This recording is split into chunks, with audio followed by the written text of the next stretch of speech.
with Educational Services in OAH case number 2022-070023. Mr. Ferris, what was that case number again?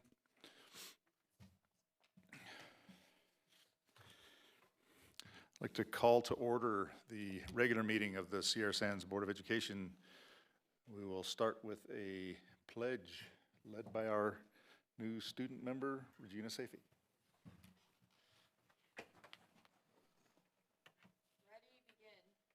I pledge allegiance to the flag of the United States of America and to the republic for which it stands, one nation, under God, indivisible, with liberty and justice for all.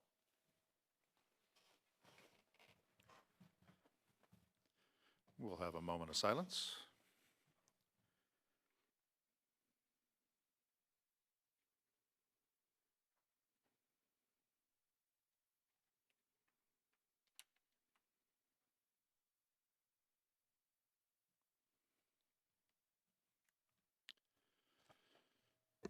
Thank you. Item 1 is adoption of the agenda. Any changes? Mr. Rockwell, we have several changes to note, please. We'll hear several concurrent special items. So we'll hear special concurrent items 2.1 and 2.2 after regular item 4. We'll hear concurrent special items 3.1 through 3.3 after regular item 6.1. We'll hear special concurrent items 4.1 through 4.3 after regular item 10.3. We'll hear special concurrent item 5.1 after regular item 11.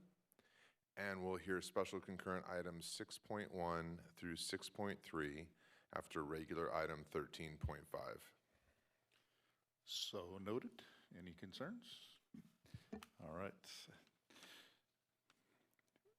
Item 2, approval of minutes of the special meeting of July 28th, 2022, and the regular and special meetings of July 21, 2022. Any changes? Looks good.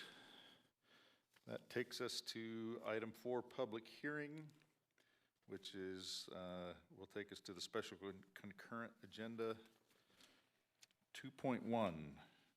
which is a public hearing pursuant to Government Code Section 4217.12 regarding the assessment reports provided by LifeWing's Peak Performance for implementing air quality improvement measures consisting of air filtration, CO2 monitors, and contingency repairs and maintenance. Mrs. Smith. Me? You forgot Mrs. Smith, was you? No, I almost forgot this is my item. I'm sorry. Good evening, President Rockwell, members of the board, Superintendent Ostash, community, and staff. So rather than read this whole background, I'm going to summarize. You might recall that several months ago that we approved an item to take advantage of a grant that the state implemented this year called the CalShape grant, which allowed schools to upgrade their ventilation systems. And as part of that grant process, we authorized LifeWings and KFI to perform a set of assessments for us. They have completed those assessments, which were attached for your review.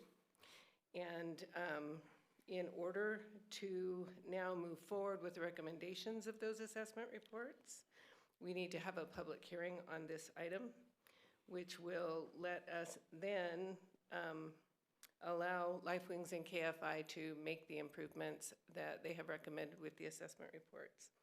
And so prior to making those findings pursuant to Government Code 4217.10, the board must hold a public hearing for public comment to be received in regard to the scheduled agenda item, which recommends adoption of a resolution which will be presented later in the agenda, accepting the ventilation assessment reports and authorizing maintenance and installation services by LifeWings Performance.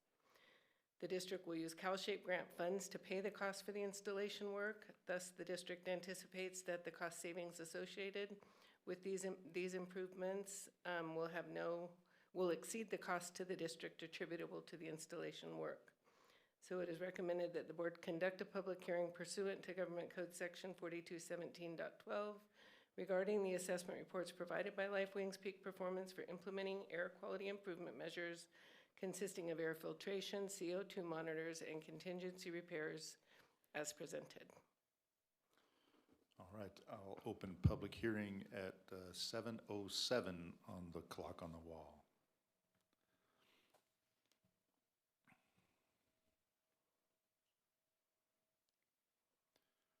All right, seeing nobody running for the microphone, we will close public hearing at 7:08.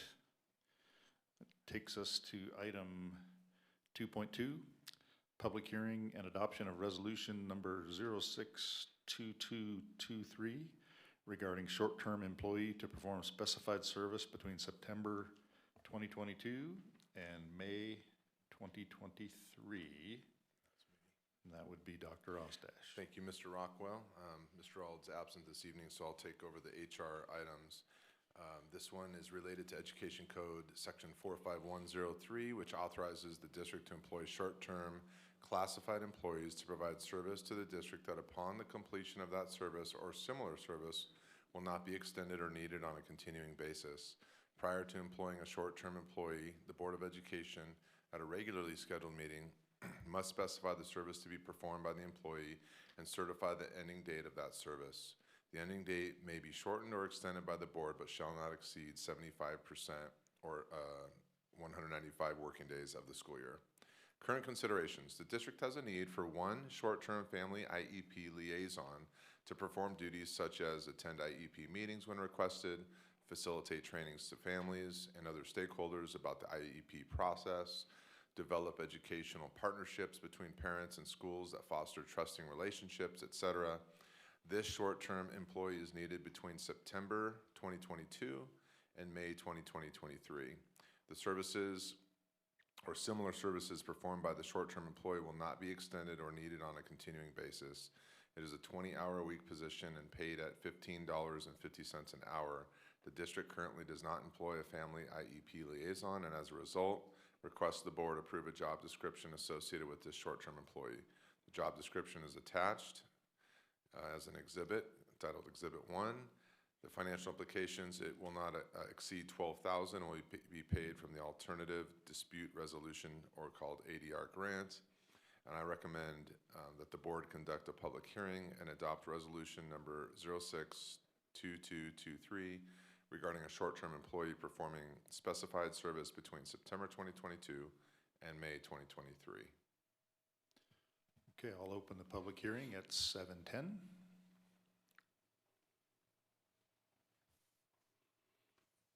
And we'll close public hearing, seeing no takers, at 7:10:30. Takes us to item 5, current reports and communications. Resolution. Oh, do we? Oh, sorry, I missed that. Got a motion and a second. Any questions from the board or the community? Seeing none, I'll call for a vote. All those in favor say aye. Aye. Any opposed? It's unanimous. Now we'll move on to reports and communications, starting with 5.1, student members report. And I'd like to welcome Ms. Regina Safid as our student board member this year. So glad to have you.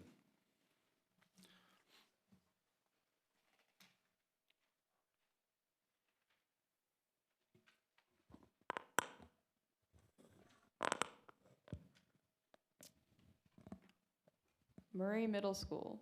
Thanks for coming to the parent orientation, bringing your students to the 6th grade orientation, and PTSO for helping us disseminate information, links and access to Parent Square in the first day packets. All of those things contributed to the first week's success. ASB had spirit days, a water balloon class competition on Friday, and made sure new students got treats for engaging in the school culture positively. Advisory classes reviewed school-wide expectations for students, new and returning, and our wonderful staff has been out in full to ensure students are safe and supported. Our first Late Start Wednesday was this week. Teachers collaborated before school and students did not go to class until 8 a.m., warning bell at 7:55 a.m. We had picture day this Wednesday, and students dressed to impress as their memories were immortalized during PE. Ladies had their volleyball tryouts this week, and will start practicing next week. Cross Country is welcoming former runners and will be bringing on new members on the 22nd. Good luck, Mustangs. James Monroe Middle School. The Monroe Tigers are back for another year of exploration and discovery. The staff welcomes students back with balloons, streamers, and pom-poms, celebrating and cheering through the halls. With the new year comes the return to volleyball, with tryouts starting this week and games quickly following on the calendar. The first dance has been scheduled, and the new ASB is gearing up for a fun night of music and dancing. With numbers at a high of 555 Tigers, counselors have been working feverishly to balance classes and provide all the supports needed. The Student Support Center continues to be available for students to have an opportunity for reflection and regrouping, while also spearheading the positive support of the PBIS program, implemented again this year. The Tiger team is optimistically looking toward this year as a chance to show the community how great Monroe is. Mesquite High School. Welcome back. Mesquite students have gone off to a busy start, and we are so happy to be back. We have an enrollment of 100 to start the year, which is a bit above normal for us, but it is great to see so many happy faces on campus. We wanted to share that Mesquite has adopted a new social-emotional learning program called Base Education. While most of the modules in this program will be used for school-wide learning, there are specialized modules for students who are having trouble meeting behavior expectations. We have a 3-person support team to track the progress of these students. Our ASB/yearbook had a successful Hello, My Name Is Spirit Day last Friday. Students participated by wearing name tags in efforts to get to know one another. We are also busy planning our back-to-school barbecue, which will take place on Thursday, August 25th. We will serve hamburgers and hot dogs at the end of the day and enjoy yard games on the grass. Our back-to-school night will also be August 25th. Parents will have the chance to meet with their students, teachers, and Mesquite staff to continue to collaborate with one another to create a successful learning experience for our students. We do hope all of our parents can come. We will be feeding you. Our first fundraising event of the year will be Wednesday, August 31st at Panda Express. Proceeds will go to this year's prom. ASB will also begin volunteering at St. Michael's Food Bank this month. We have a long-time partnership with St. Michael's, and the students are looking forward to volunteering with their food pantry program again. Sherman E. Burroughs High School. The school year is off to a good start with freshman orientation having occurred on the 5th. Guided by capable link leaders, incoming freshmen were introduced to the Burroughs campus and high school expectations. The first day of school was on the 8th, and the students were welcomed back with school spirit, including Hello, My Name Is Day on the 12th, where students were dressed in Hawaiian style with name tags, and the Welcome Back Kickback, also on the 12th, where students were able to play games and get to know their peers. All class assemblies started on the 12th and ended today on the 18th. During these assemblies, students from every class were informed of the rules, important events, class officers, and the prominent staff on campus. Girls volleyball, girls tennis, football, and cross country are expected to start league matches soon. School pictures will be taken on the 15th through the 16th, and back to school night, which gives parents a chance to meet their children's teachers, will be held on the 24th. Thank you, Ms. Safey.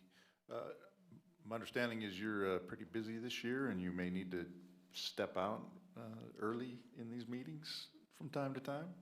You're welcome to stay any week, any month, and we'd love to hear from you if you have any thoughts on any of the items on the agenda, but if you need to run.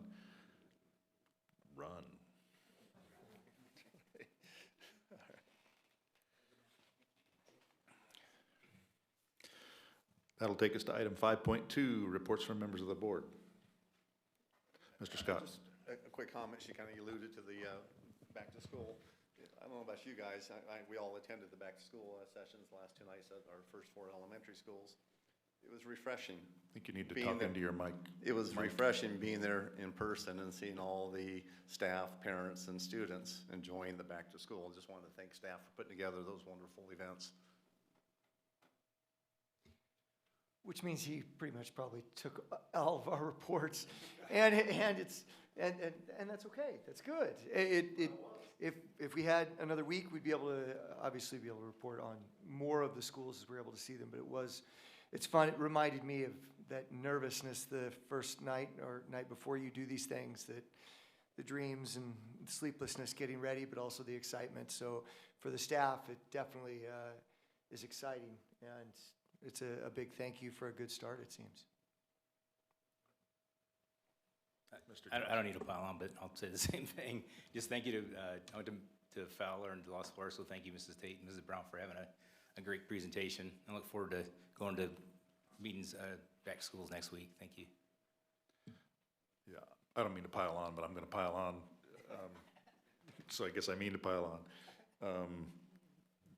The only thing I'd add is that the unfortunate thing is that we have 2 schools on every night, so we have to pick one. And so I hate not going to the one that I didn't go to. But it's nice to hear from, I think we did a better job the second night of dividing and conquering a little bit. So hopefully we can do that well next week, and look forward to more great times on campus. It's really nice to get back and see people on campus, in classrooms, and all the smiles and happy people, so it's great. Takes us to item 5.3, Superintendent's Report, Dr. Ostash. Thanks, Mr. Rockwell. We don't have our first official first-month enrollment report until next month, but I thought I'd give you some feedback, some day-to-day feedback. In the last few years, our high water mark for enrollment and attendance was that 2019-2020 school year, which is true of pretty much every other school district. In the first month in 2019-20, we had 5,144 students, and then in 2021 it dropped to 4,949, and then last year we went up to 5,042, and currently this year, of course the numbers change every single day as the office staff and the principals are resolving enrollment versus attendance, and figuring that out. And by the end of business tomorrow or Monday, we'll make some official adjustments to our enrollments, but it's looking strong. We have almost 5,200 students currently enrolled in the district, which is more than we had in 2019-2020.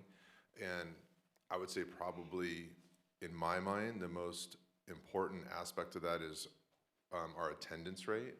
You might recall, for those who were present at the last meeting, I commented that one of the things we would need to work on is bringing our attendance in the district back to our norm, which is around 94, 95%. In a really, really good month or year, it might be in the high 95%. And it looks like right now we're hovering around 94 or 95% attendance in the first couple of weeks. So that's really good. Today, literally day 9, the end of day report, which I got just about an hour or two ago, we had an enrollment number of 5,185 and an attendance number of 4,856, roughly 94%. So, like I said, the fact that our enrollment is up is good. That is not the trend in California right now, so we're a little outside that trend, and that's a good trend for us. And then, reverting back to that 94, 95% attendance is really encouraging. And I'm just really pleased to share that with everyone. So next month, I'll actually have your the official month 1 enrollment report. I want to thank the Sierra Sands team of employees. We had a great all-hands meeting. I think we had about 300 employees assemble in the Kerr McGee Center, and we had a really nice time together, and we were able to introduce all of our new teachers and staff. And of course, not everybody can ever always attend all hands because we have certain things that have to be done by some employees, but it was a really good showing by those who could attend, and we really appreciated that. As mentioned, the back-to-school events are going extremely well. Inyo Kern and Los Flores had theirs on Tuesday, last night Fowler and Richmond, and then next week we have a jam-packed schedule. We have on Monday, August 22, we have Gateway and Pierce Elementary Schools, and then on August 23, we have the Monroe and Murray Middle School back-to-school nights. August 24, we have Burroughs High School on its own, and then August 25, we have Mesquite High School on its own. So looking forward to seeing everyone at a busy back-to-school night week next week. Want to give next month we'll have an official report from technology, but I want to share a really exciting announcement about about our private LTE network. This has been a significant investment and project that was one of the silver lining aspects of the pandemic and getting some one-time monies from the federal government. And so what we did, so we built up our PLTE network, and we've had at different board meetings in the past, nice pictures and nice updates of that. So last spring and throughout the summer, we launched our pilot phase. Our pilot phase was very successful. We had about 15 end users throughout the service area that were within 1 mile of the district office. So it kind of gave a really small and easily monitored pilot. It helped our IT department to test the system. We definitely identified some problem areas, some dead zones. We were able to have our vendor come out and completely resolve that. And so now we're in the phase 1 rollout. So we've launched, we're operational, and this is what our phase 1 rollout looks like.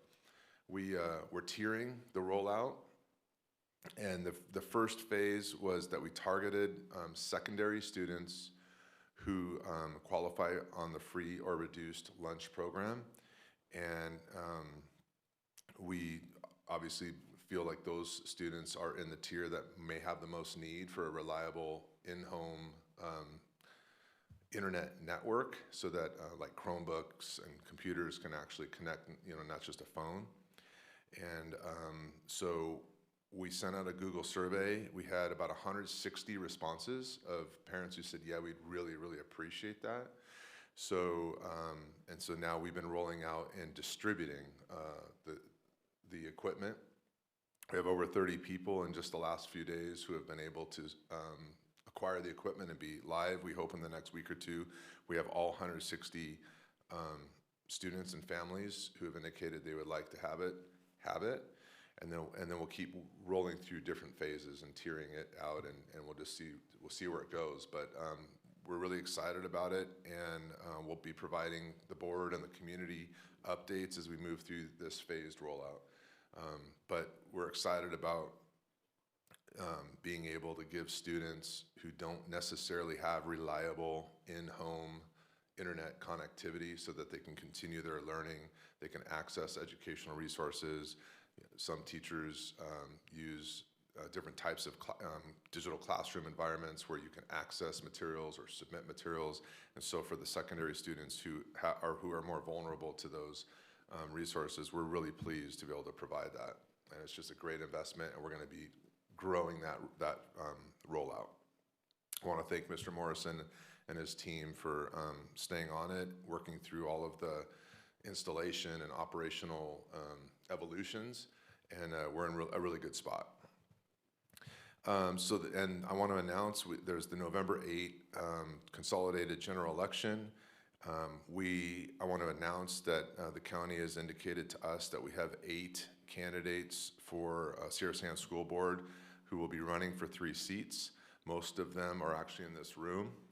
And I want to announce that my office, I will, and Ms. Nauslin and I will be reaching out to the 8 candidates. We're looking to schedule a board candidate orientation sometime in mid or late September. And my office will work with the 8 candidates to establish the optimal date for that. And I look forward to providing that opportunity to all 8 candidates. I also want to announce that, like all school districts, Sierra Sands is excited to be a part of the new state legislation for universal transitional kindergarten, the TK rollout.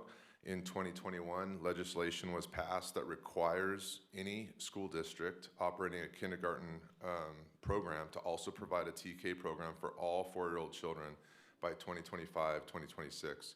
Of course, it doesn't mean that students have to be in TK, it just means we have to offer the program. And of course, we have been operating a TK program, so for us, it's obviously very simple to adhere to the new rollout. And so in 2021, 2022, children turning 5 between September 2 and December 2 are eligible for TK. That's the traditional eligibility. But here's where it changes as it expands over the next 4 years. And this school year was the first year of the expansion. In this school year, children who turn 5 between September 2 and February 2 are eligible for TK. And then in the 23-24 school year, children who turn 5 between September 2 and April 2 are eligible for TK. And then in the 24-25 school year, children who turn 5 between September 2 and June 2 are eligible for TK.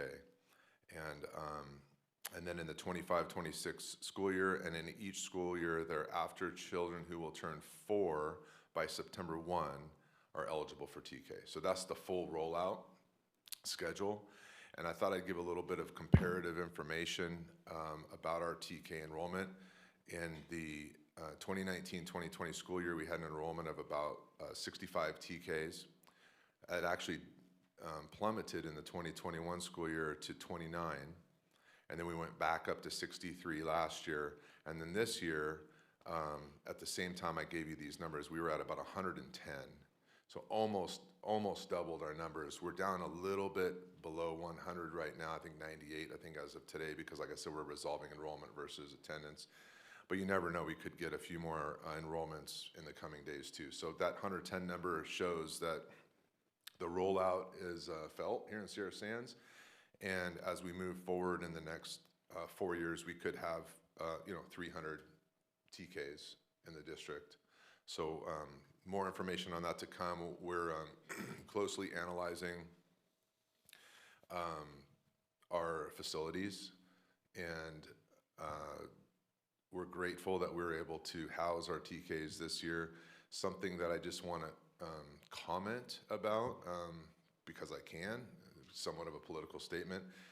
The way this rollout works is that the state doesn't really have a very definitive means for providing funds for school districts to house TKs. And actually the way it works is that you put yourself in line for a reimbursement, you file reimbursement. However, you are assigned, the school districts, the 1,000 school districts in the state are assigned points based upon various qualifications. And if you don't have at least 60% of your students who qualify for free or reduced lunch, you basically get 0 points for the most important factor. And our current free and reduced lunch is usually around 55%, roughly. So the problem is when you add, one classroom, it can be, depending on the mode of delivery and depending on if you're going to install a classroom that adheres to the standards of the new TK program, which is larger than the just under 1,000 square foot ordinary classroom. It's got to be like roughly 1,350 square feet.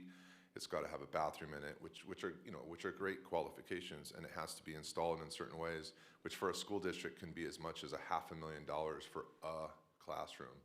And so if we're not reimbursed for a classroom that could be as much as $500,000, that becomes a huge budgetary consideration for us to look at other kinds of means, which I won't get into right now. But the point I'm trying to make is that oftentimes federal or state programs, laws are made and they aren't necessarily funded.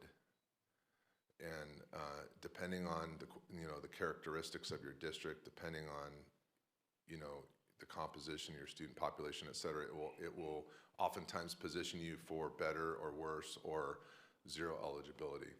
So all that to say, not to be pessimistic, there are a number of ways that we are analyzing, optimizing resources, applying for everything that we are qualified for, looking at ways of streamlining our existing assets, and not adding any more classes, than we need to, staging it out appropriately. And what it could mean for the next few years is concentrate, as we grow, you might have at certain years, you might have, 2 or 3 schools that house more of the TKs because the facilities, and it just might have to be that way. And then once you go from your TK, you might go back to your home school as a kindergartner. We'll try to avoid that as much as we can, but we might be forced to really consider those things in order to be fiscally conscious and to make sure that we're doing the best we can. So more will come from that. I just wanted to give some information about it. It doesn't have an impact this year at all, but it could in the future years. And lastly, I just want to thank Dr. Savko and her team. We have new teacher onboarding sessions. We've had 2 now, or is it 3? What's today's date? Is today the 18th? Yeah, so our 3rd one was today. Yeah, the time goes by fast. On August 1, 11, 18, and 25, we have these great new teacher onboarding trainings where we have teachers teaching teachers. We have experts. We have teachers on special assignment. We have classroom teachers who come in and provide all of the information that new teachers would need. So I'm really proud of that effort, and I'm grateful that we have teacher leaders who step up and collaborate and share best practices and give the tools that our teachers need to be successful. So with that, I feel like there's another page that I'm missing, but I don't think so. That's it. Thank you. Actually, Dr. Ostesh, on the internet phase 1 rollout, do we Mr. have a Scott, general? can you speak into the microphone so Yeah, everybody in TV land I'm can right hear you? next to it. Do we have an idea when the end of the final phase rollout will be, or is that going to be just down the road? That's a good question, and I'll just bring more information to you. I don't know the answer to that question because it'll depend on, as we move down from secondary students, it'll depend on how many end users. And right now, if I remember correctly, I believe we have as much, I think our maximum capacity is roughly somewhere about 1,500 to 2,000 users. And so that's one metric, but then the other one is, there are a number of homes that are in the network area where the indoor or the small devices work, but in some cases, houses will have to have like an external device that's installed on the house. So we're working through that process. We actually have some pretty neat solutions for that, and I'll look forward to sharing that at a future board meeting. So hard to give you a firm date because there's worries. variables. No worries, just Yeah. curiosity. Yeah. Thank you. Any other questions or comments for Dr. Ostesh? I hate to say this, but it strikes me that with the need for the TK facilities, it'd be nice if we had another stream of funding with the flexibility to be able to support that kind of development going forward. We're hoping there is advocacy going on. For example, CSBA and AXA and other groups are advocating, and one of the immediate, I would say, revenue sources is, we do have developer fee money in an account that we very conservatively manage, and so we do have resources available to us so that we can, no matter how it looks, I kind of provided some, I don't know why I say pessimistic, but just some reality about the money. But no matter what happens, we will have the resources to equip the district with the classrooms we need. Sure. I just wanted to highlight politically that sometimes it's more lucratively provided for some districts over others by the state of California. Sure. Great, thank you. Takes us to item 5.4, report to the Board of Trustees by the Desert Area Teachers Association. Ms. Poole.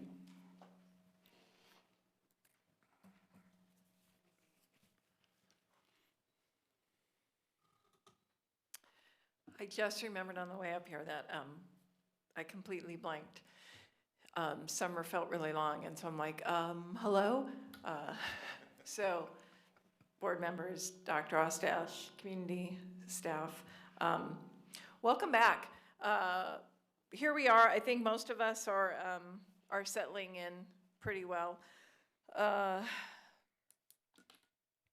We've had a few bumps already. I have to say it's a delight to start the year in such a normal way, and we're really seeing that difference at school. A lot of kids participating, and it's really great. I know we all feel that way to be back to normal. And like I said, we've had a few bumps, but I think we're going to work things out. So far, a week and a half, almost 2 weeks in, things are good. I do have an issue. So we have PD, we have 2 PD days at the start of the year, and then we have one in October. And we like them early because we, actually do get stuff that is important and helps us. And so as we continue to plan, we can incorporate these new ideas into our classes, which is nice. And so at secondary at Burroughs, we had SEL, and we had these 2 amazing women give the presentation, and they were knowledgeable and enthusiastic and engaging. And one of the complaints at Burroughs was that we wanted more, that we felt they didn't have enough time to get more into it, right? They did what they could in the limited amount of time that we had. But it was great because we got to hear what our colleagues did to engage students, and it was a positive experience. But what was surprising was that the elementary schools didn't get the SEL, and that I found a little bit of a surprise because, they're smaller kids, so it seems like something that would really be necessary. So that part of it was pretty disappointing, and again, it was a lot of the things that I usually mention when I'm up here, a focus less on who the elementary kids are as people and how we can best support them to learn, emotionally support them and give them what they need so that they're open, and more about, how much can we get through academically through the year. And so that's frustrating to educators because we're all here, because we care about the kids and we make those connections and really want to help them. But as I said, other than that, our year is going well so far, and we look forward to another productive year with y'all. Thank you. Thank you. Item 5.5, report to the Board of Trustees by the California School Employees Association.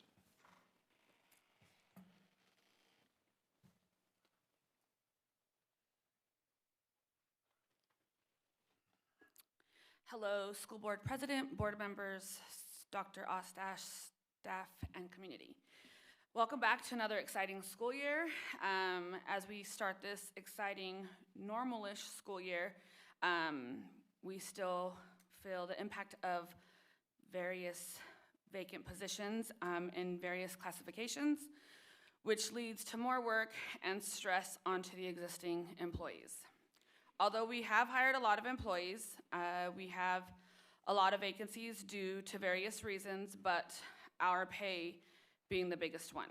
We have begun to fix our salary scale with the contract that we voted on last year. We do understand that it will take time to fully fix it, but I do believe we are headed in the right direction. Hopefully we can continue to work together to come up with a solution for the staffing issue and look forward to another less challenging and more productive school year.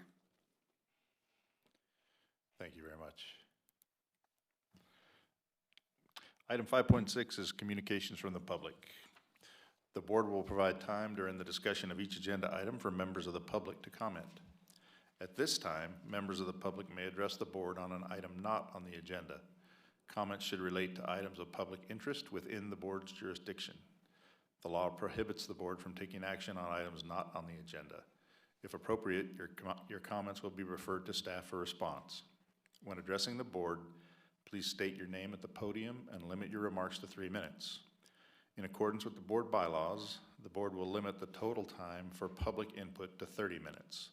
Those wishing to address the board beyond the 30-minute time limit may do so at the end of the scheduled meeting agenda. So I'll open public comment at 7:41.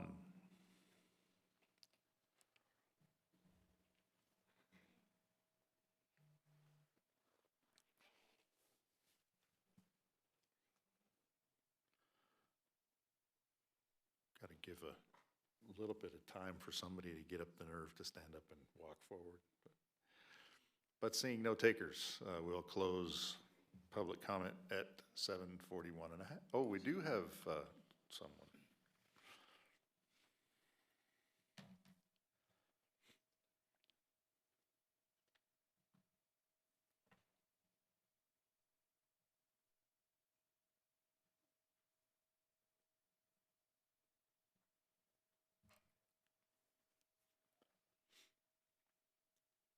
Good evening, Sorrel Edens. What I want to address is parking at Burroughs anytime when there's parent pickup.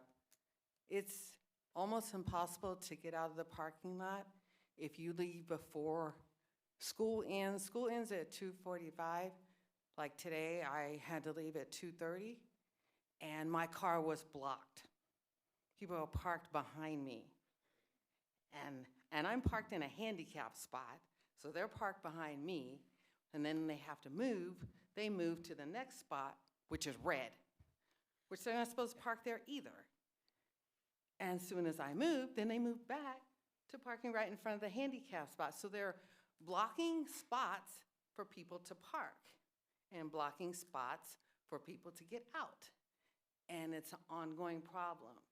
It's just continuous. It's happened to me 3 times this year already. How long have we been in school? So we're just going on the 2nd week, and it's already happened 3 times. And I wish and hope that this can be addressed so that parents or whoever's picking their child up can understand that we have places to be too, and it's not just their children that are important. Everybody's child is important. Everybody has some place to go. So if they could please be considerate and not park in places that they're not supposed to park. Thank you. Thank you.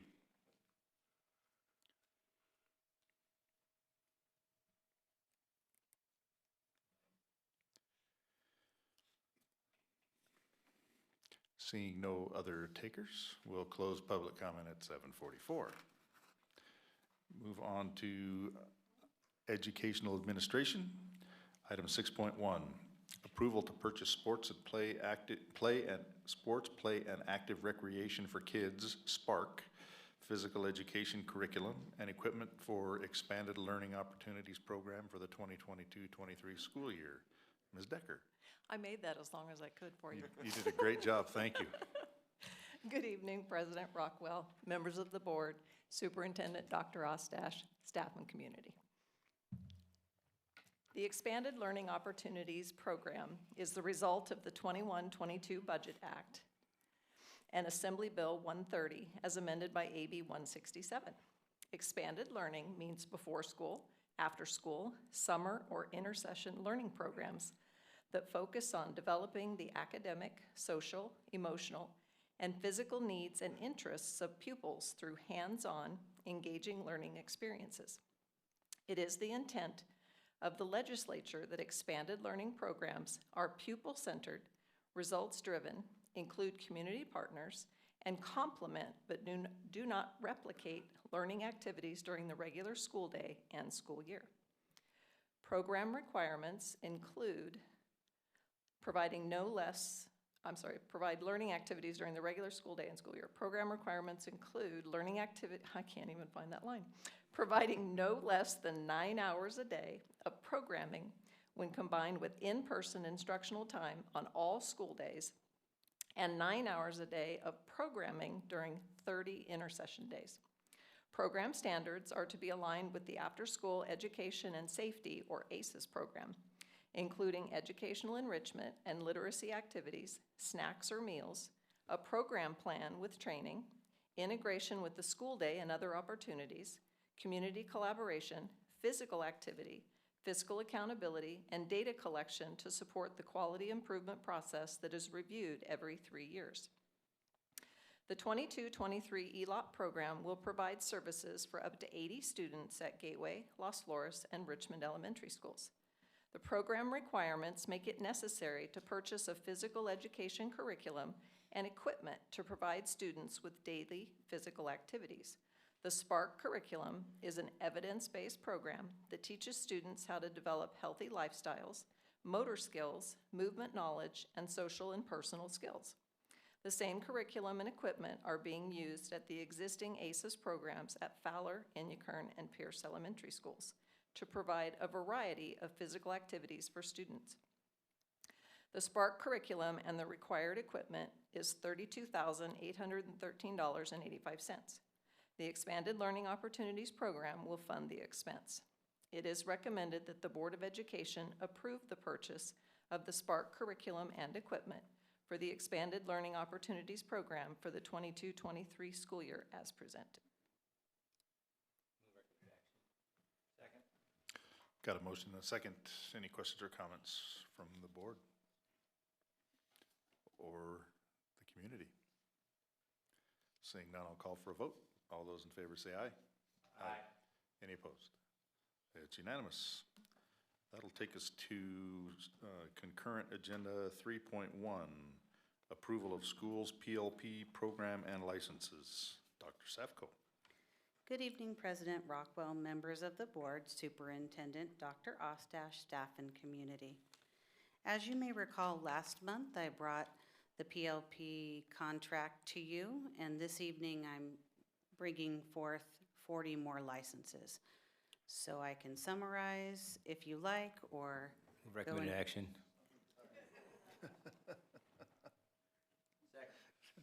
We have a motion and a second. Would anybody like Dr. Savko to keep reading? Or no. any questions or comments from the board, staff, or community? Seeing none, all those in favor say aye. Aye. Aye. Any opposed? It's unanimous. That will take us to 3.2, approval of contract addendum with Solient for an additional speech language pathologist. That's Solient, not Soylent, right? Correct. Good. President Rockwell, members of the board, Dr. Ostash, community, and staff. Background information: according to state and federal laws and regulations, school districts are required to assess students who have been referred for special education services in all areas related to the suspected disability. A student must be assessed when first referred for a suspected disability and then considered for reassessment at least once every 3 years after qualifying for special education. After the parent or guardian signs the consent for an assessment plan, the district has 60 days in which to complete the assessments and hold an IEP team meeting to discuss the student's eligibility. If the student qualifies for special education services, the district must provide those services according to the student's IEP. According to School Board News, the schools all over the United States are experiencing severe shortages of speech and language pathologists. The shortage is due in part to the limited number of openings in graduate programs and increased need for SLPs as their scope of practice widens. The autism rate grows and more therapists retire. School districts are feeling the shortage the most. Since 2022, Sierra Sands has had 1 speech therapist leave Ridgecrest and 3 speech therapists resign from the district to work at other agencies, leaving only 3 in-person SLPs. To accommodate the speech needs of our students, the district has contracted with Solient, previously known as Vocal Vision, to provide teletherapy services at several district schools. District has vacant positions for speech language pathologists posted on EdJoin for the following sites: Fowler, Gateway, Inyokern, Pierce, Richmond, Monroe, Murray, Burroughs.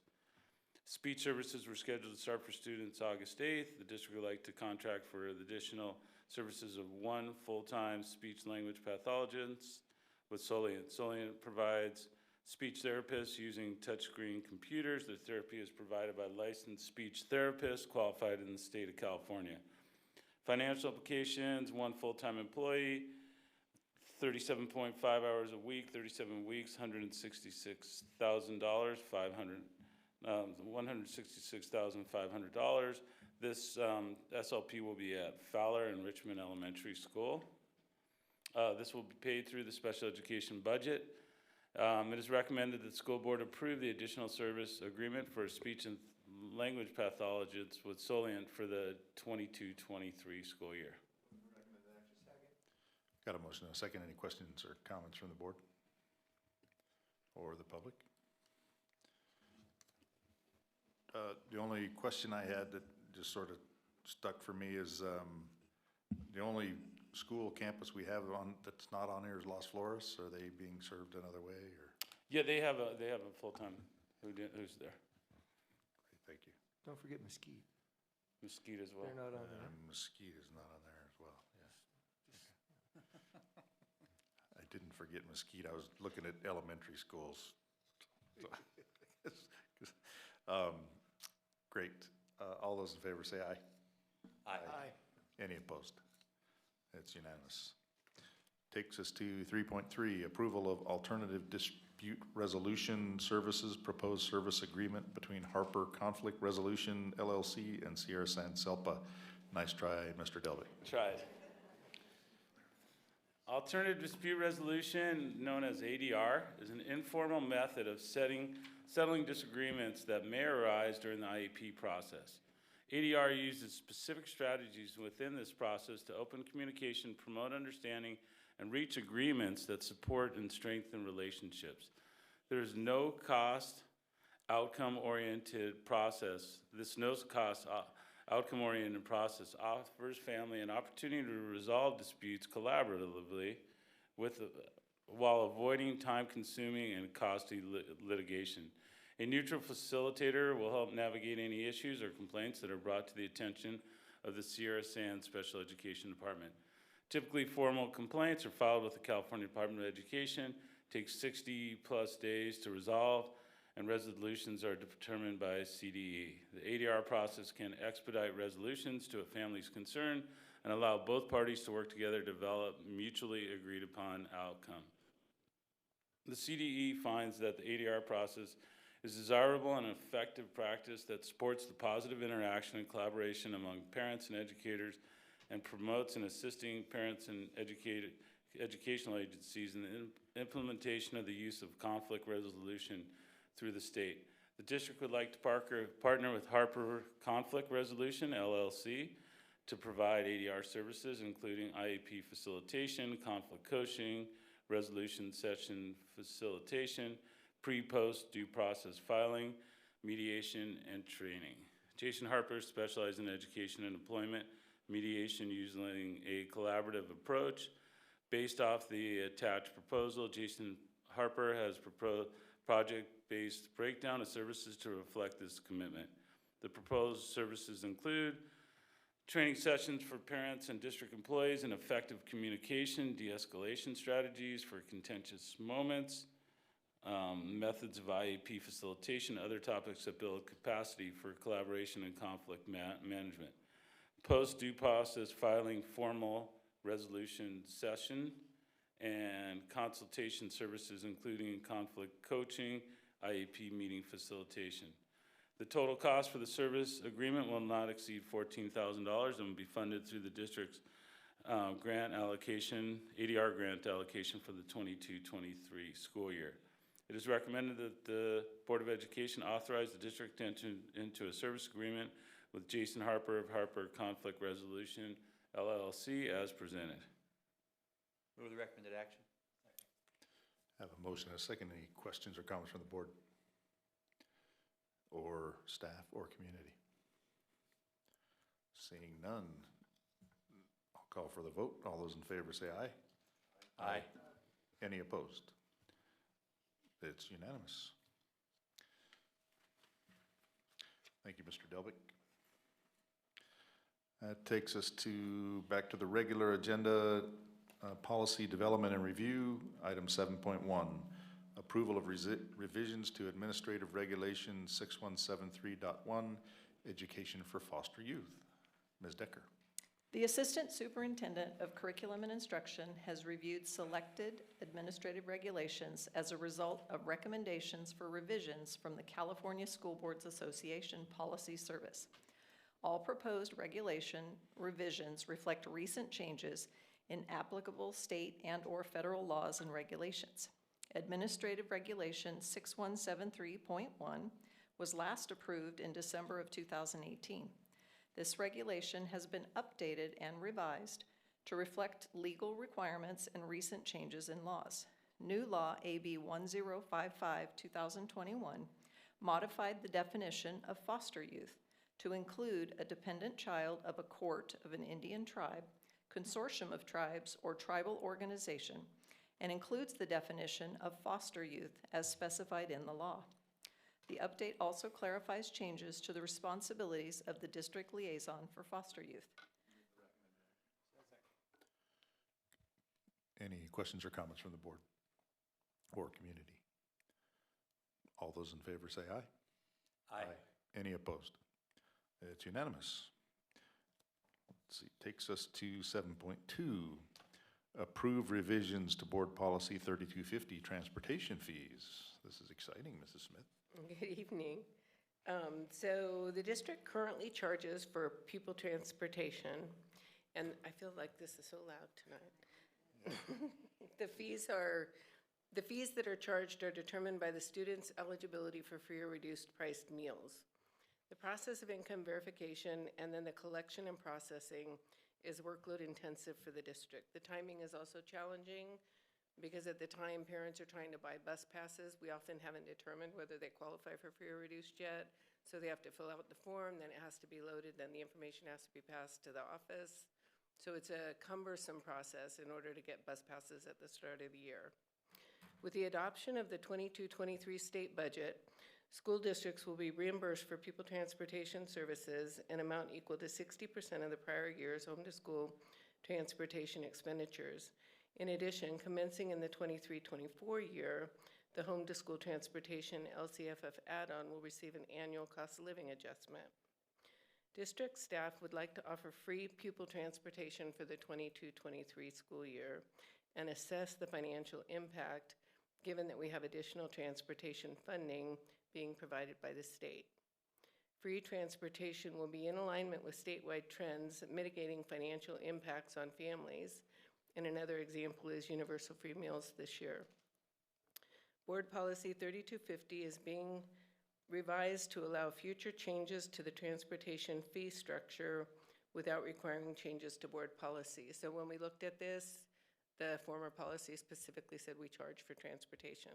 So we will change it to align with CSBA verbiage, which isn't that specific. It allows us to charge if we choose to, but we don't have to if we don't choose to. The district will lose approximately $20,000 in bus fees, which will be mitigated by additional funding for transportation costs from the state. If it turns out that it's not adequately mitigated in the next school year, we could start charging for transportation again. It is the superintendent's recommendation that the board approve the revisions to Board Policy 3250, transportation fees as presented. Second. We've got a motion and a second. Any questions or comments from the board? I'll just comment that unfortunately I remember when we did this. What year was that? Actually, it's on the board policy, I believe. It says 98. I guess I do have one question. So do we have, I mean, I guess it's a wild guess, but has there been any analysis that says how many more bus riders we think we'll have as a result of this? So that is the risk of offering free transportation, and no, we actually don't know. That's why we reserve the right to assess it. And if it ends up causing impacts, we would change that policy back.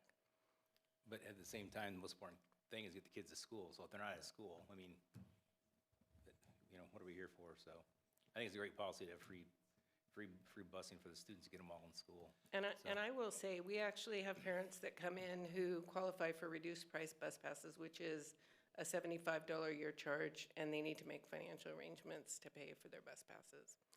And so we'll see. If it does increase ridership significantly, we'll have to readdress the policy.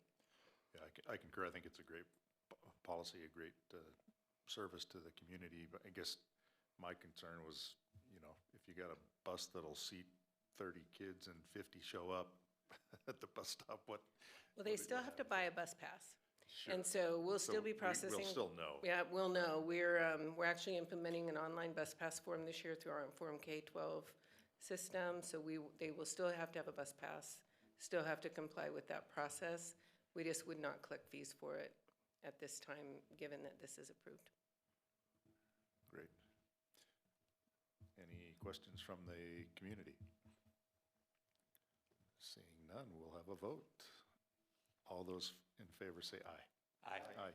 Any opposed? It's unanimous. That takes us to item 8, personnel administration. Move 8-1 to 8-4. Second. On 8-1 to 8-4? Yes. Correct. I would like for us to at least review the calendar. Yeah. Because next year's got big 8-1, changes. I'll amend it and do 8-1 to 8-3. I'll second amend it. All right, any I'll questions? second the amendment. Any questions or comments from the board on those three or the community? Seeing none, all those in favor say aye. Aye. Any opposed? It's unanimous. Item 8.4, approval of the 2023-24 academic calendar. Dr. Ostash. Thanks, Mr. Rockwell. I think appreciate being able to review this because there is one notable change for the 23-24 proposed calendar. As many people know, the process for constructing future calendars is we have contractual language with our different bargaining units where we collaborate with them and we work together. We have a committee where we have members from data and CSEA and DAGA and management, and we come together and we meet several times and we look at all of the different factors that come together for putting together a calendar. And there's a lot of language here which we've seen year after year, which is how we put together the calendar. But I want to note the one notable change is that conventionally in this district we've had 2 weeks off for winter recess, and what's in the proposal here for the 23-24 school year is that there would be a 3-week winter recess, and the rationale for that is that the way that the dates fall, it really kind of complicated how the holiday would be enjoyed as it typically is enjoyed by members. And so through a lot of discussion, the committee recommended this. And what I want to highlight is that while it may be welcomed by some or not liked by others, I wanted to highlight an opportunity that was just kind of incidental. We couldn't have predicted this. The extended learning opportunity monies that are one-time monies that highlight priorities of the state for this year and the next couple of years when, don't remember exactly when some of these monies expire, but over the next, certainly through the end of the 2024 school year. The priority is to provide extended learning opportunities for students. And so we're doing that in a number of ways. For example, the last couple of summers, we've been able to offer summer school academic programs for elementary students that we haven't had in probably over 20 years. So that's been great. But it's not easy to offer extended learning for our students in our district because, for example, we have a large service area, and many of our students who would greatly benefit from extended learning, say before or after school, it's difficult for them because of accessibility issues with transportation and busing, like we just talked about. So what the district will be doing is providing an opportunity for students and teachers who choose to be voluntary for the teachers and voluntary for the students to actually get 5 additional days of some academic instruction and support. So we think that while some people will be neutral about this, some people will love it, some people may not like it. For those who don't like it because they would need the help for caring for their children, then we would invite them to enroll in the extended learning opportunity that we plan to have available to them. So it would actually give them 5 additional days of instructional support, and we anticipate that this 3-week window is basically a one-time thing. I think that as we move past the 23-24 school year, then the dates start lining up more traditionally with the 2-week window. I don't know if you want me to go over, there's a lot of dates there for those who want to review it. It has a lot of obviously all of the final exams and all the other days, and I recommend that the CRCN's Board of Education approve the 23-24 academic calendar as presented. Got a motion and a second. Any other questions or comments from the board? Just clarify, and you said it already, but just to repeat, this is, right now, it's a one-time thing. The intent isn't to keep doing this in the future, after this 1 year. I think it's accurate to say that's the intent. What I don't want to do is speak inaccurately and say that a future calendar committee would never or not recommend something similar. So I want to say yes. I believe, it's my understanding, I actually did not participate in the calendar committee, but I did ask a number of questions from leadership. And I believe the intent is that it would be kind of a one-time thing, but I don't want to promise that that wouldn't be a future recommendation from a calendar committee. And then, of course, the board has in its purview the ability to, review it for approval or denial. So, a couple other questions on that. Out of curiosity, we started this year on August 8th, and we'll go to the end of May. Next year, there's an extra week of vacation. Where do those extra days get picked up, or is it that extended week we get to count as instructional days, even though not all students attend? We cannot count those as instructional days. So where does it seem to fall out? Part of it is the Thanksgiving. We have often taken a week at Thanksgiving. It is not a week in this one. That's the difference, right? There is a week that we typically take that's not in this one as well, yeah. I can't remember if it's. I'd that or have to in the spring. look. In this one, it shows Thanksgiving. Hold on. The whole week. Let me look at it. I actually don't recall that the Thanksgiving week changed, so I'm pulling up the document. I may have been. I think it's in the spring. Absolutely, Ms. Poole. Any comments from the staff or community? So I put that calendar together, and I've been talking about this with my colleagues, and it just does work. It's a pain to put it together. I think that part of it is that we did the spring break. We gave up a day by using one of the days of the that in lieu of. And there was something else, but we're still ending in May, and we're not giving up Thanksgiving. You're correct. I'm looking at it right now. It Yeah. does have the full week. Yeah, and I don't think it, LAUSD has been doing this for years, and Palmdale also does it. So I was just looking at it recently because I thought, how did we do that? But it all works. We've got the right number of days. Everyone checks it over and over. So I think it's magic, but it worked.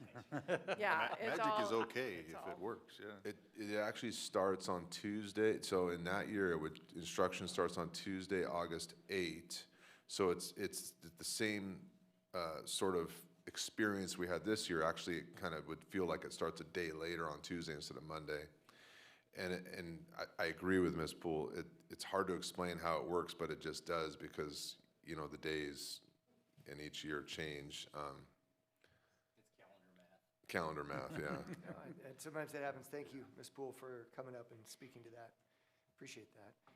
Another question more for my learning point. What would be if we didn't approve it, because you said that's a possibility, what then happens? So something similar to that question happened around 7 years ago. I was involved heavily with it, and it just extends we just go back, the calendar committee goes back, and we follow the same process. We collaborate with one another, and we go through a continued negotiations process, and then in a good faith effort, and then we come up with something different and bring to the board. And we had a similar situation happen several years ago that I recall. And there was a little bit of stress involved, and it was iterative, but it was successful, and we had a positive outcome. Thank you for answering. You're welcome. In the presentation, it said it was a unanimous support from the teachers, so that's good to know. Thank you. That's all. I guess I'd just like to comment that, I understand that this kind of intent is because of the way things lined up, but, you never know. They might experience it and everybody says, wow, this is the most wonderful thing we ever did. So could go the other way as well, but until you try it, you don't know, right? It wouldn't be the first time that's happened with calendars. Yeah, a question and a comment. Question, and we talked about this before, but I don't remember the answer, but when you look at the list of people on the calendar committee, you don't see parents? Do we not consult parents with? That's a great question, and that has taken different forms over the years. Parental input is always welcomed. This monthly meeting right here, and any board meeting is always, a formal opportunity for parental and community input. And so that's one answer to you. We have had parental input before on the committee. Currently, we don't do that because the committee process, at least the particular committee process right now, is related to the contractual agreement we have with staff. And we learned several years ago that involving parents in that same process, while it conveniently works some of the time, other times it did not work effectively. And so the parental input we use through school site council, through PTO meetings, through parent advisory, through DLAC, through ELAC, all kinds of acronyms, through the board meeting process and this comment process right here. Okay, thanks. And it'll be interesting to see how it goes. I mean, there'll be some people that'll love taking off for 3 weeks and, having an extended vacation. There'll be others who will find it a challenging time, I'm sure. So, but I'm thrilled with the educational opportunity that we're adding into that time to help with that situation. So, good stuff all the way around for me. Any other questions or comments from the board? Just to highlight, we do still have the first semester ends before they go on break. So it's not like it was probably 8 or 9 years ago where you come back and there's a bunch of review and then finals and that kind of stuff. We do still have it where first semester ends, then there's the break, and then you come back to start fresh. Yep. All right. All those in favor say aye. Aye. Any opposed? That's unanimous. Takes us to General Administration, 9.1, nominations for CSBA Directors at Large for Asian Pacific Islander and Hispanic to the California School Boards Association Board of Directors. That's me again. All right. The CSBA Board of Directors is comprised of 21 regional directors as well as the officers of the association and Can I ask real quick, does anybody have any nominations for any of these positions? Is there any, do we need to proceed with the Not in my item? opinion. Okay, yeah, if we don't have any Okay, thank you. nominations, then we can let people get out of here a little earlier. So, all right, that takes us to Construction Administration, 10.1. Approval to enter into a purchase order with KC Martin Construction and Painting to perform interior painting of the gymnasium at Burroughs High School. Mr. Coit, might pull up a chair. I think you're going to be here for a while, right? I think I have one break in between here. So, President Rockwell, members of the board, Superintendent Alstash, staff, and community. The Burroughs High School gymnasium needs interior paint. This project has been identified as a deferred maintenance item that could be completed during the 2022-23 school year and would have a positive impact on school environment.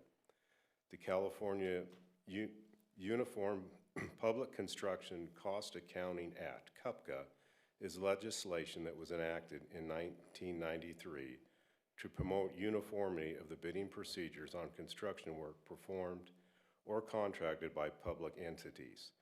The district opted into CUPCA in 1994 via board resolution.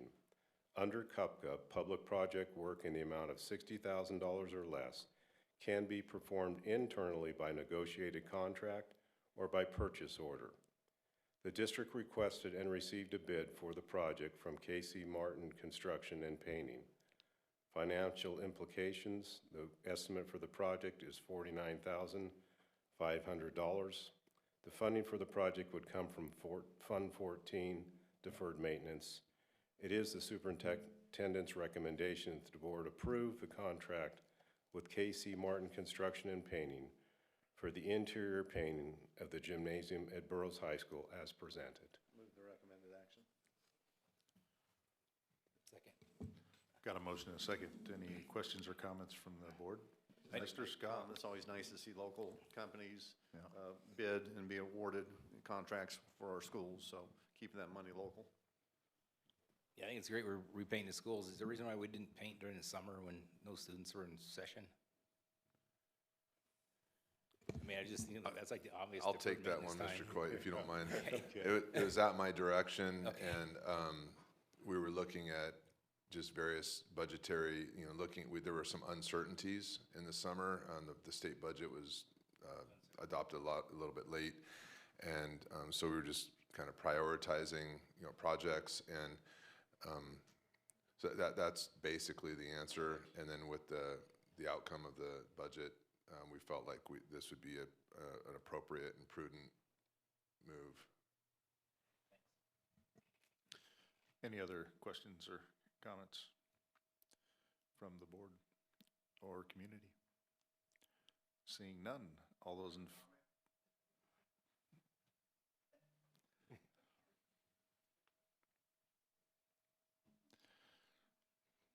Mr. Campbell's going to say, why didn't you do this while I was still around?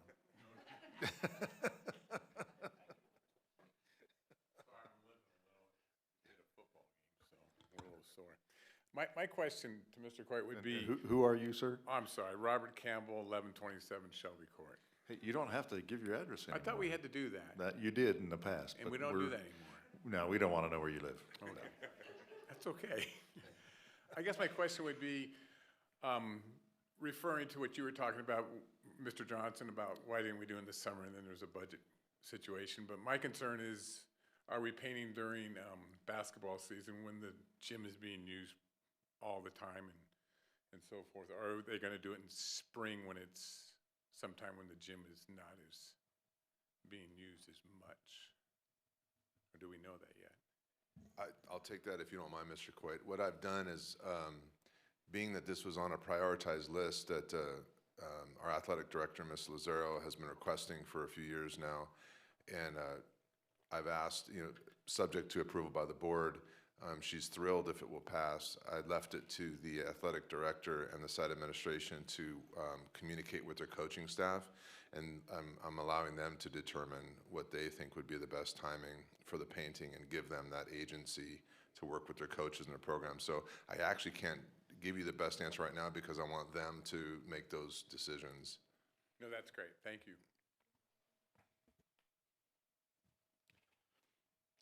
Any other questions or comments? Seeing none, all those in favor say aye. Aye. Any opposed? It's unanimous. We'll move to 10.2, approval to enter into a purchase order with K.C. Martin Construction and Painting to perform interior painting of the gymnasium at James Monroe Middle School. So this item is the same. Would you like to just get to the price, or? Second. We've got a motion and a second. Any questions from the board? No, I just want to make sure that the price was out there, the $22,880. Yep. Anything from the community? Can we also assume that similar kind of considerations have been made there for the middle school as well in terms of when they do the painting? I think they were going to let you make the decision, Dr. Houck, this time on that. Okay. But maybe not. And give you a paintbrush. Right. All right. Any questions or comments on that one from the community? No. All those in favor say aye. Aye. Aye. Any opposed? It's unanimous. Item 10.3, approval to enter into a purchase order with Pacific Floor Company for resurfacing of the gymnasium floor at James Monroe Middle School.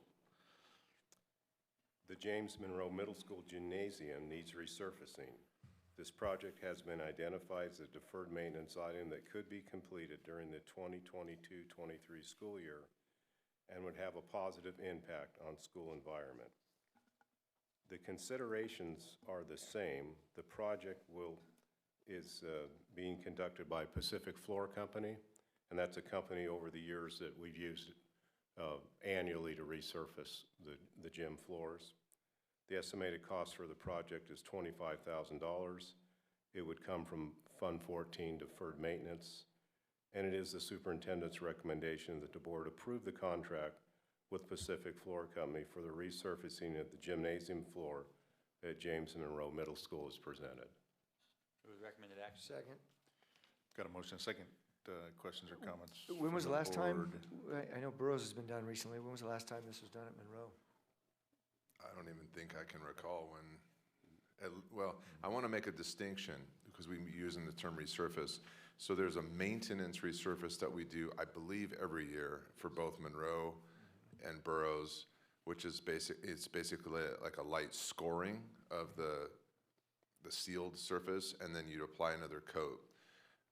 This is a very different proposal there. This is to actually sand down the court to its bare wood and start all over again, repainted and resurface and make it look like Burroughs. And I believe we did that with Burroughs when we did the Department of Defense modernization of school. And I want to say that was 7 or 8 years ago at Burroughs, roughly. It's just from memory. But Monroe, I couldn't tell you when Monroe was, I mean, I think it looked pretty rough maybe when Mr. I was there in Ferris would know. 1974. I can't imagine it's original to the 50s, but then again, it could be. It'll be easy to resurface then. Bare wood already. So I was thinking Actually, you've got about how many 6 times inches can we of. sand it down? Because I would assume there's only a few times that you can do it before the wood gets to. So remember the last, let's say it's 30 years. It could be, Yeah. it could be 40 or 50 years ago. Remember, every time it gets scored, it's not actually sanding down the wood. You're just roughing up the gloss.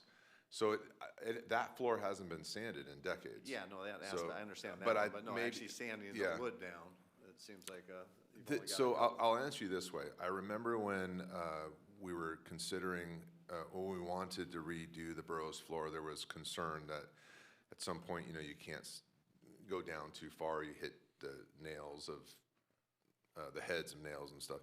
And that worry was not borne out. It was fine. And we believe that the floor is old, so it's probably was made with thick, expensive wood. That's how things were back then. We don't think there's much of a risk. And I don't know, Mr. Coit, I don't know if you can answer how many times a floor can be sanded. I think it depends on the application, what the materials were used, how deep the nails were driven. Yeah, it depends on the original floor. And I know I spoke with the maintenance director, with Mr. Shane Herbert, about this, and we had this same conversation, and he went out with Pacific Floor and they looked at it, and he was confident that it had at least one more of this sanding and repainting in it. So I'm just going with that information for this. Part of my point was, it's been that long, and Murray's got a new one, relatively speaking. So that, to be able to, now that we know we're gonna be in Monroe for a while, based upon what happened this last spring, I'm glad to see that we're able to use the deferred maintenance money, that, the way the budget did end up coming down, there's more money floating around right now than there has been historically. So to see us use deferred maintenance to be able to bring Monroe up to something that is on par when we've got students that are going and playing sports at both gyms, it's nice to be able to do that. So thank you for putting this through right now. Yeah, I concur. I think it'll be great. New paint, new floor at the Monroe gym. That's a big upgrade for the school, so that's nice. Yeah, we're gonna paint before we redo the floor, I assume. Dr. Houck is signing up for project management. We'll definitely coordinate the work, That was appropriately. The chuckles was Yeah. the thought, but I would assume that that's kind of just, yeah. All right, any other comments from the board or community? Seeing none, we'll have a vote. All those in favor say aye. Aye. Any opposed? It's unanimous. Takes us to the concurrent agenda, item 4.1, adoption of resolution number 3, 2223, reconfirming approval of contract for CalShape program services, accepting ventilation assessment reports, and authorizing maintenance and installation services. Mrs. Smith. So this is the resolution that goes with the public hearing that we presented earlier? Move the recommended action. We've got a motion and a second. Any questions from the board or the community? Seeing none, all those in favor say aye. Aye. Any opposed? It's unanimous. Mr. Coit's back for 4.2, authorization to approve an agreement with Ortiz Melby Architects for civil engineering associated with a new playground for the state preschool at Fowler Elementary School.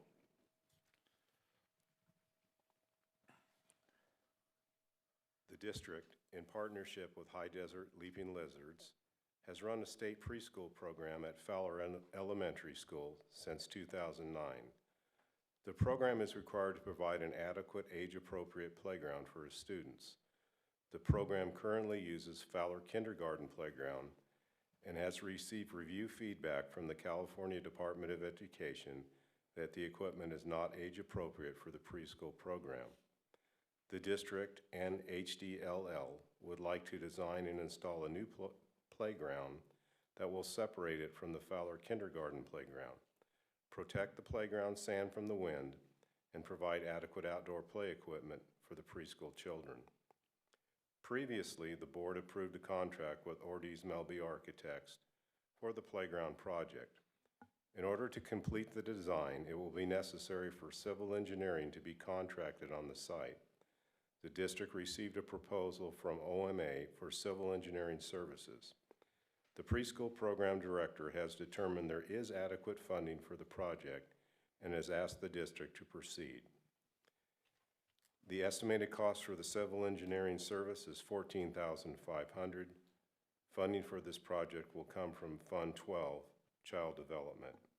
It is the superintendent's recommendation that the board authorize approval of an agreement with OMA for civil engineering services associated with the design of the new playground for the state preschool at Fowler Elementary School. Move the recommended action. Got a motion and a second. Any questions or comments from the board or community? Seeing none, all those in favor say aye. Aye. Any opposed? It's unanimous. Takes us to 4.3, adoption of resolution number 5, 2223, to enter into an agreement with Class Leasing to extend a lease agreement for one relocatable restroom at Richmond Elementary School pursuant to the Chawanaki Unified School District's Open Piggyback Project number 11. The district experienced earthquakes in 2019 that seriously damaged the Richmond Elementary School campus. To move Richmond Elementary School staff and students to VWIG Education Center site, it was necessary to lease a relocatable restroom from Class Leasing. The lease was for 3 years.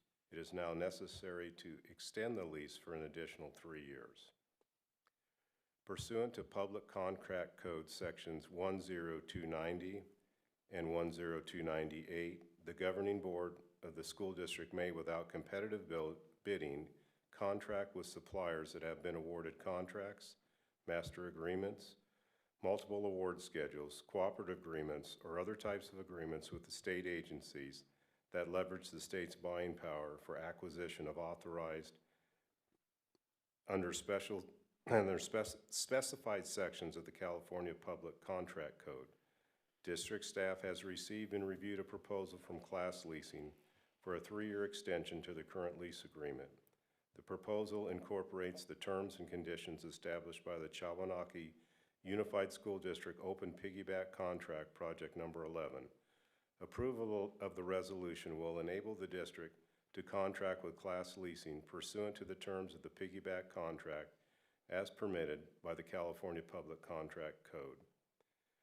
The quote received from Class Leasing for the lease extension is $48,498 for the additional 3 years and $16,060.25 for the dismantling and return fees, for a total of $64,558.25. This will be funded by Fund 25 developer fees.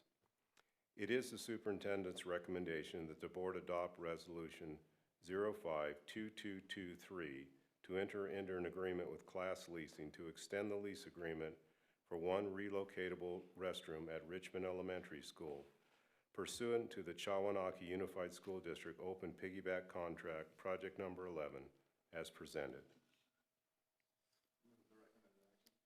Second. Got a motion and a second. Questions or comments from the board? Mr. I just Johnson. have one. How good a shape is that restroom in? I mean, 3 years of kids, is it only the kindergarten classrooms that are using it? all the classrooms in that area. I don't think I've been in it for a few months, but. It'll be interesting to see how well it's holding up for, and buy it, you know, at least for another 3 years, is it? Right. You know, and how boys are in bathrooms and. Yeah. Under these lease agreements, if the equipment fails, the companies are responsible. So Okay. it's like the air conditioners. When we have a problem, they just come put a new air conditioner on those Okay. buildings. So it should be this, we would have the same expectations. Okay, thanks.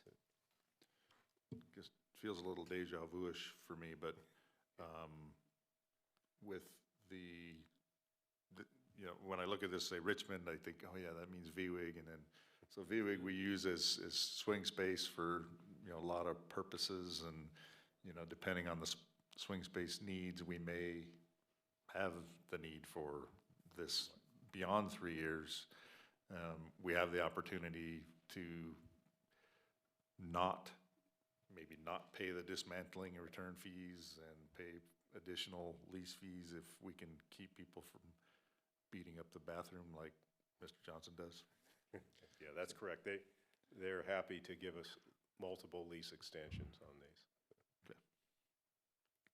Any other questions from the board or community?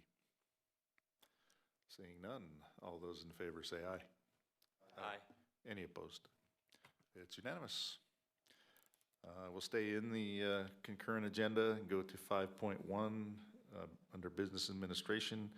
Adoption of Resolution Number 4, 2223, authorizing participation in the HVIP Public School Bus Set-Aside for small and medium air districts. The Public School Bus Set-Aside. Ms. Smith.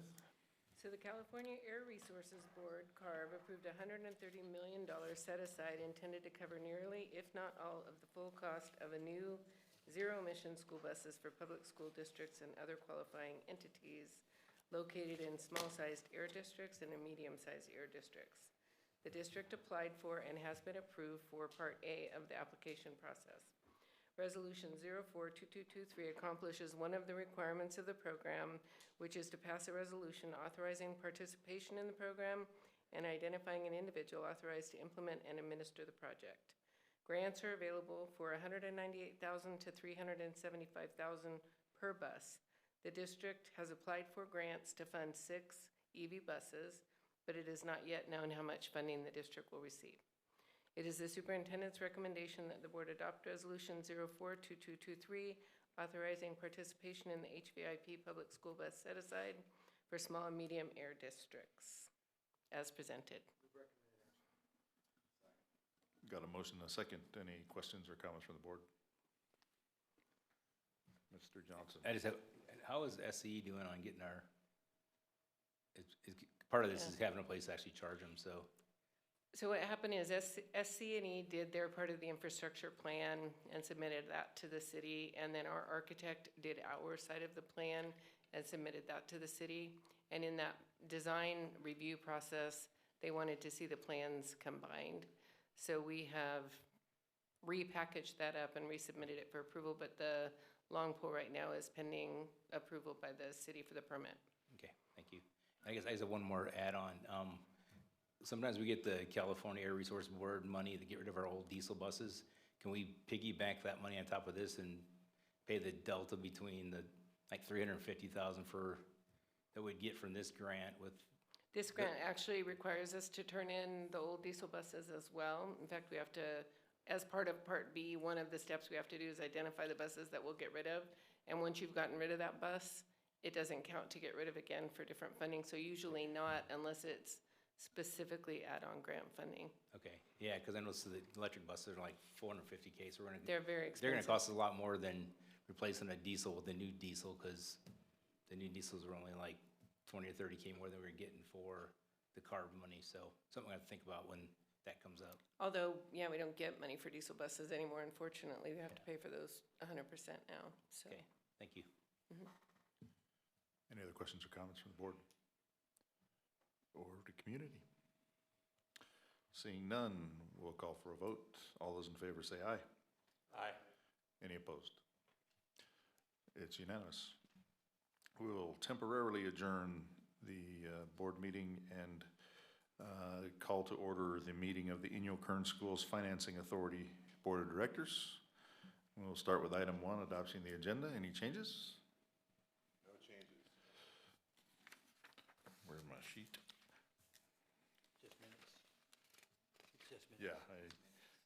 Item 2, approval of minutes of the regular meeting of July 21st, 2022.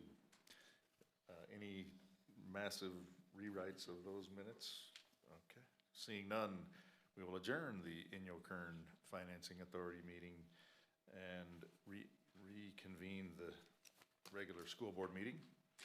And that will take us to item 13, consent calendar. Does that include 1 through 5 on the consent calendar and 6, 1 through 3 on the concurrent? Before we do that, can we pull 13.3 and have that discussed? I think the safety of our students and stuff is important to demonstrate to the public with our resource officers. We can just talk about that one at the meeting, and then, but I'm good with the rest of them being So consented. I'll amend my motion to all but 13.3. Thank you. All right. All those in favor say aye. Aye. Aye. Any opposed? Second.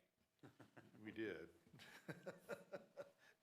Post-second. Well, seconded it after the initial motion, which Right. we should have done it again after the amended motion. Okay.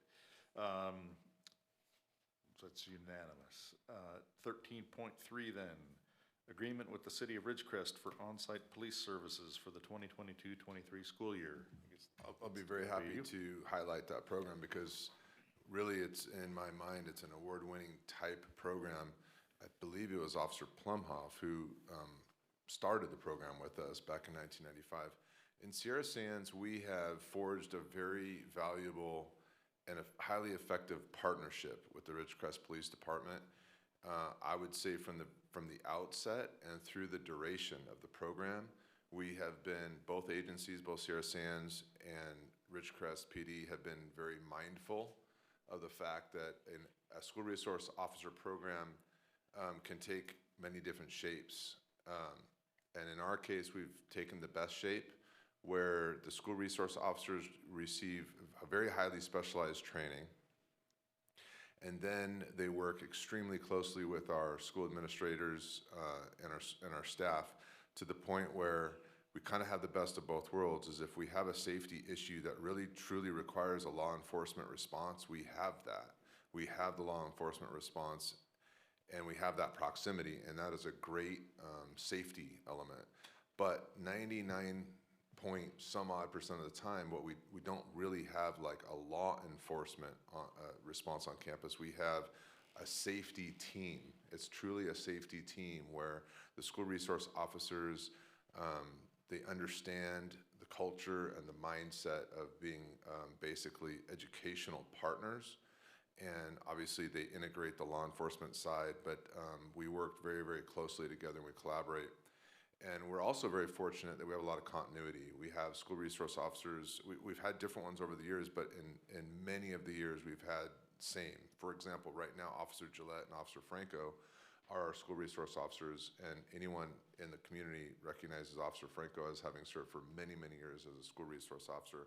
Officer Gillette's doing an outstanding job for us and has been working with us for a few years. So we have the continuity of the program, we have the continuity of the leadership with Ridgecrest PD, we have continuity of leadership in Sierra Sands, and we're very mindful of creating a program where you have a safety team where you lead with education, but you also have that proximity of law enforcement safety, which I think as parents and community members, we are grateful to have that as basically a district and community asset. The nice thing about it is over the years, we've had many different grants that have, in some cases, fully funded the program, but as is the case with a lot of grants, you know, they fall away and then you have to find the way to fund it. And we have, again, a great partnership with the PD because the city of Ridgecrest and the district has a 50-50 share model. And I want to compliment the city of Ridgecrest because they're suffering like we are in education. They're suffering a challenge with supply demand of officers, and it is a real demonstration of commitment by the city of Ridgecrest to keep high-quality officers available as school resource officers, whereas in some cases, it actually would, benefit them in a vacuum. It would benefit them to pull them off the program and so they're just not available. If you want to have an SRO program, try with the Sheriff's Department, or, try, and that would be hard because we all know, if we're all paying attention to the news, the Sheriff's Department is also struggling in Kern County to recruit and retain officers. So I just really want to acknowledge the city of Ridgecrest as basically right alongside us in Sierra Sands and recognizing that this program deserves continued resourcing so that there's no gaps in the quality of the program and in the mindset that we have, where it's educationally focused and the law enforcement aspect is there just in case we need it. So